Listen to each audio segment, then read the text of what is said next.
بسم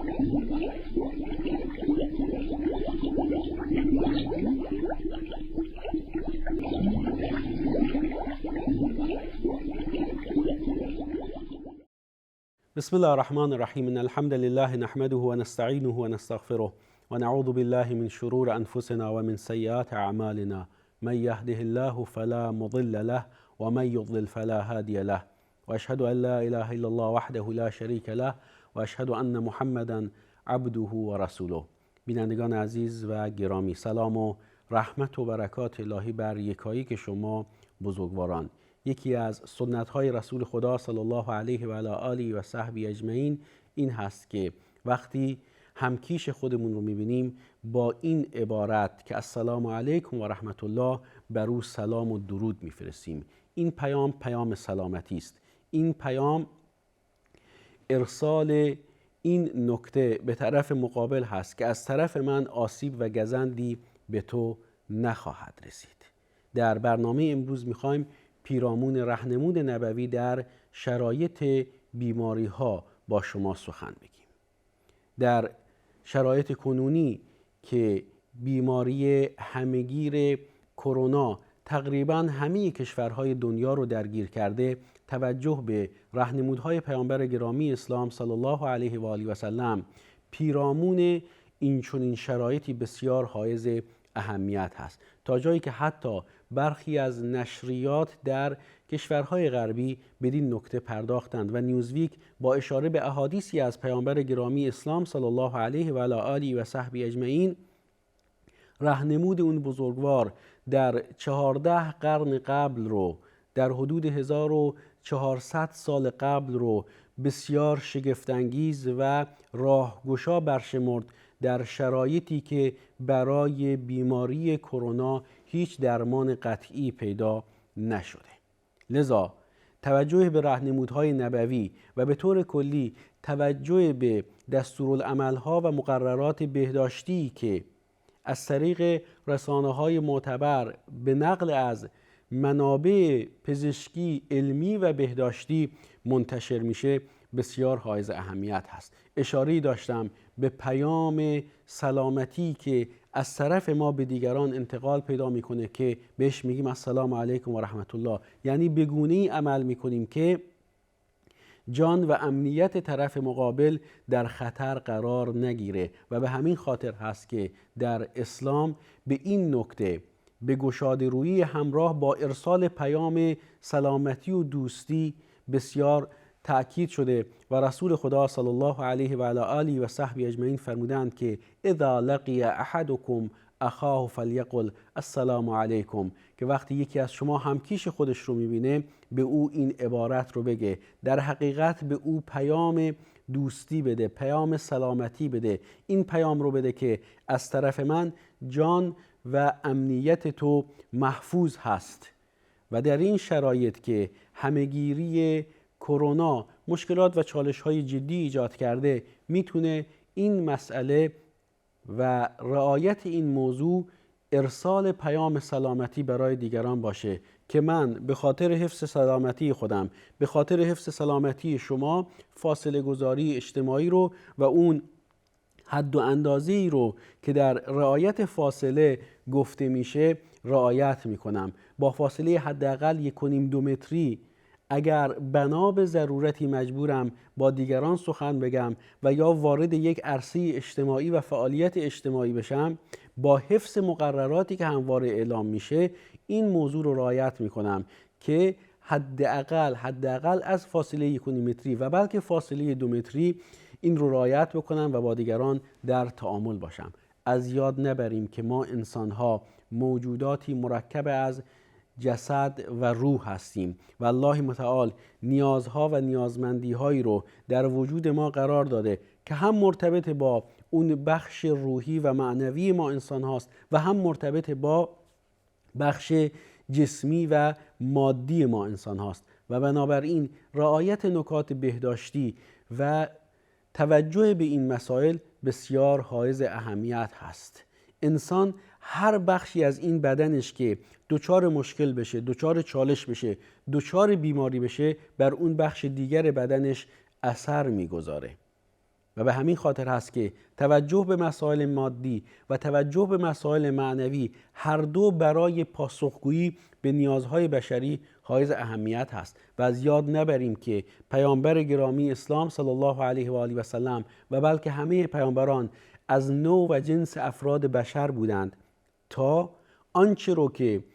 از راه و روش درست زیستن در اختیار نوع بشر قرار میدند مطابقت داشته باشه، همخوانی داشته باشه با ترکیب وجودی بشر، با نوع نیازمندی هایی که بشر داره. و به همین خاطر میبینیم که پیامبر گرامی اسلام صلی الله علیه و آله و سلم با اون رسالت و پیام بزرگ و عظیمی که داشتند و از سوی الله متعال به روشنی و بدون کم و کاست تبلیغ کردند، اما مکرراً مورد تاکید قرار میگیره که ایشون بشر هستند. چرا؟ برای اینکه در نقش‌های مختلف اجتماعی اما به عنوان فردی از افراد بشر رهنمودهای اون بزرگوار برای هر یک از ما و شما کارایی داشته باشه و کارآمد باشه. و اگر پیامبر از نوع بشر نبود، فرشته‌ای از فرشتگان آسمانی بود، شاید اون موقع من و شما یا هر انسان دیگری عذر و بهانه داشت که او به زبان یک فرشته و در قالب یک فرشته سخن گفته و نیازمندی های او و آنچه که برای او تعریف شده است و معنا و مفهوم داره برای من بشر معنا و مفهوم نداره. از این رو پیامبر از نوع بشر برگزیده میشه و به او امر میشه که قل انما انا بشر مثلکم یوحی الی انما الهکم اله واحد. من بشری همچون شما هستم. وجه تمایز من اون وحی است که بر من نازل میشه با این پیام که تنها یگانه معبود بر حق الله رو عبادت بکنید. اما شاهد موضوع اینجاست که ایشون همچون سایر پیامبران از نوع بشر بودند، در بازارها راه میرفتند، کار میکردند، مشغله و مشاغلی داشتند، دغدغه و دغدغه هایی داشتند. همچون سایر افراد بشر از عوامل بیرونی متأثر می شدند، دارای احساسات بشری بودند و همچون سایر افراد بشر بیمار می شدند. و ما دقیقاً این نکته رو در پیام قرآنی از زبان ابراهیم پیامبر صلی الله علیه و سلم که از افراد بشر بود می بینیم که می گوید و اذا مرضت فهو یشفین، و چون بیمار شوم اوست که مرا شفا می دهد. شفا دهنده الله هست. و به همین خاطر از جمله سنت های رسول خدا صلی الله علیه و آله و صحبه اجمعین در چنین شرایطی یک توصیه به صبر و شکیبایی است. این که انسان در برابر مصیبتی که بر او میاد صبر و شکیبایی بورزه. و دوم این که علاوه بر این صبر و شکیبایی از اسبابی که الله متعال در نظام هستی برای رفع اون مصیبت قرار داده، به عنوان مثال برای رفع اون بیماری قرار داده استفاده بکنیم که ما در رابطه با این بخش هم به حدیثی از رسول خدا صلی الله علیه و آله و سلم خواهیم پرداخت. و نکته سوم که این مسئله مادی رو در میانه دو مسئله معنوی قرار میده، صبر، استفاده از اسباب. و نکته سوم که این استفاده از اسباب رو به عنوان یک نکته ارزشمند اما در رابطه با استفاده از اسباب در میانه دو نکته معنوی قرار میده، این هست که انسان با توکل بر الله متعال، با امیدواری به رحمت الله متعال، از الله متعال رفع این بیماری رو بخواد. آنچنان که حتی رسول خدا صلی الله علیه و آله و صحبه اجمعین راهنمایی فرمودند و از جمله دعاهاشون حتی قبل از ابتلا این بود که الله متعال ایشون رو از ابتلا به بیماری های سخت و دشوار حفظ بکنه. اللهم انی اعوذ بک من البرص والجذام والجنون و من سیء الاسقام. یا الله من به تو پناه میبرم از جذام، از پیسی، از جنون و از بیماری های سخت و دشوار. و به همین خاطر هست که اگر کسی دچار بیماری بشه و بر اون بیماری صبر بکنه، نافرمانی الله متعال نکنه، برای درمان بیماری خودش از اسباب مشروع استفاده بکنه و به سراغ خرافات نره، اونطوری که برخی ها برای درمان بیماری های خودشون غیر الله رو صدا میزنند. خیر، بلکه به الله متوجه بشه و از اسبابی که الله متعال در نظام هستی به عنوان راه های علاج و درمان اون بیماری قرار داده استفاده بکنه، ولو این که بنابر تقدیری که بر او رفته بهبود پیدا نکنه و خدای نکرده حتی جون خودش رو از دست بده، اما چون روی کردی عاقلانه و روی کردی مبتنی بر داده ها و رهنمودهای الهی و نبوی در این چنین شرایطی داشته، رسول خدا صلی الله علیه و آله و صحبه اجمعین خبر دادند که از درجه و مقامی از درجات شهادت برخوردار میشه. آنچنان که در حدیث تصریح میشه که اگر کسی به خاطر ابتلا به بیماری طاعون که از جمله اون انواع وباست جون خودش رو از دست بده، درجه‌ای از درجات شهادت رو داره. اما این مستلزم توجه و انابت به سوی الله متعال هست، مستلزم عمل کردن در چارچوب دستورات و قوانین الهی با استفاده از اسباب شرعی و با توکل بر الله متعال است. اما جالبه بدونید در این شرایطی که تا الان که بنده دارم با شما سخن میگم و با توجه به این که برای این بیماری با توجه به همهگیری اون و انتشار گسترده اون تقریبا در همه کشورهای دنیا هیچ درمان قطعی برای اون پیدا نشده، اما رهنمود و توصیه پیشگیرانه رسول خدا صلی الله علیه و آله و صحبه اجمعین مورد توجه مراکز علمی دنیا قرار گرفته که رسول خدا صلی الله علیه و آله و صحبه اجمعین فرمودند که اگر شنیدید که در سرزمینی وبا اومده، از ترس از اونجا فرار نکنید و در صورتی که در اونجا بودید، و اگر در بیرون از اون محدوده بودید و شنیدید که در اون سرزمین وبا اومده، وارد اونجا نشید. همین قرنطینه دقیقاً با همه اون جزئیاتی که مراکز علمی دنیا بهش توصیه میکنن که وارد محدوده و سرزمین شیوع یافته در اون سرزمین به عنوان یک بیماری وارد اون سرزمین نشید. اگر اونجا هم بودید و بیماری گسترش پیدا کرد، اونجا رو ترک نکنید. به این میگن قرنطینه، به این میگن رعایت این نکته که انسان اگر در جایی هست و اونجا وبایی اومد، اونجا رو ترک نکنه، و اگر در جایی بود و شنید که در فلان جا وبا شیوع پیدا کرده، وارد اونجا نشه. جالب اینه که این حدیث و این رهنمود رسول خدا صلی الله علیه و آله و سلم در یک شرایط بسیار خاص و حساس در زندگی اصحاب رسول الله صلی الله علیه و آله و سلم و تابعین و پیروان خوبشون اتفاق افتاد، و در حالی که امیر مؤمنان عمر فاروق رضی الله تعالی عنه عازم سرزمین شام بودند، در جریان فتوحات بهشون خبر رسید که در اون منطقه‌ای که ایشون میخواد واردش بشه وبا شیوع پیدا کرده. عمر فاروق رضی الله تعالی عنه در این باره با اطرافیان و همچنین که شماری از اونها اصحاب رسول خدا صلی الله علیه و آله و سلم بودند مشورت کرد. عده‌ای گفتند اشکالی پیش نمیاد، بیخبر بودند از حدیثی که بعد بهش میپردازیم، و گفتند وارد این سرزمین بشید. و عده‌ای دیگر به حدیث رسول خدا صلی الله علیه و آله و صحبه اجمعین اشاره کردند که اذا سمعتم وقع بأرض فلا تقدموا عليه و اذا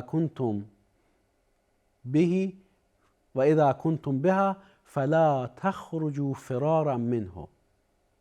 که اگر شنیدید در جایی وبا اومده،